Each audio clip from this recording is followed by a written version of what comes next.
На просторном ранчо, раскинувшемся рядом с сосновой рощей и цветущими полями, жила молодая кобыла по кличке Луна. Совсем недавно у нее родился жеребенок, которого хозяева назвали Соколом. С первых дней жизни малыш поражал всех своим любопытством. Он не боялся отходить от матери, внимательно рассматривал каждую травинку, наблюдал за птицами и с интересом знакомился с другими лошадьми.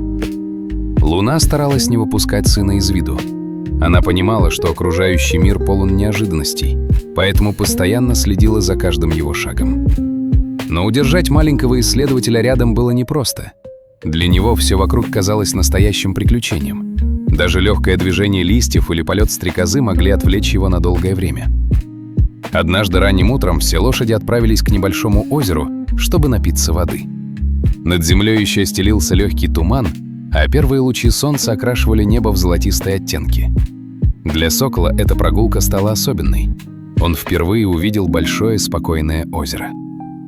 Его поверхность блестела, словно зеркало, отражая облака и деревья. Малыш осторожно подошел ближе.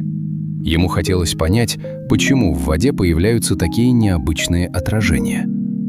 Сделав еще несколько шагов, он наклонился вперед, но влажная земля под копытами оказалась слишком скользкой. В одно мгновение жеребенок потерял равновесие и соскользнул в воду. Испугавшись, сокол начал беспорядочно барахтаться. Берег оказался слишком крутым, чтобы выбраться самостоятельно. Луна сразу заметила случившееся. Она громко заржала и помчалась вдоль кромки воды, не сводя глаз со своего детеныша. Ямерёвожный голос разносился далеко вокруг. В это время неподалеку работали трое лесников. Они обходили территорию после ночного ветра и проверяли тропы. Услышав тревожное ржание, мужчины сразу бросились к озеру. Один из них быстро нашел длинную жерть, второй снял прочную веревку с хозяйственной тележки, а третий поспешил ближе к воде, чтобы координировать спасение. Когда испуганного жеребенка прибило к берегу, мужчины осторожно протянули ему жерть. Сокол сумел зацепиться передними ногами, после чего все вместе начали медленно вытягивать его из воды. Через несколько секунд малыш уже лежал на траве, тяжело дыша и дрожа от пережитого испуга. Луна мгновенно подбежала к сыну.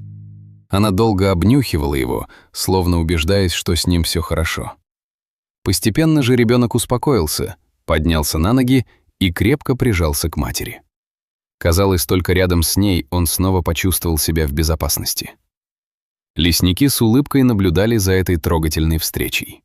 Когда Луна немного успокоилась, она подошла к своим спасителям, спокойно остановилась рядом и тихо заржала.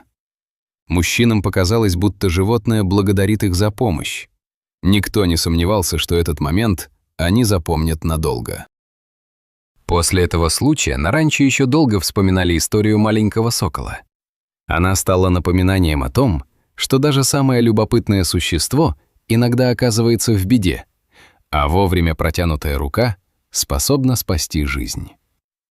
Неравнодушие, смелость и желание помочь делают мир добрее, а материнская любовь остается самой сильной защитой, которую только можно представить.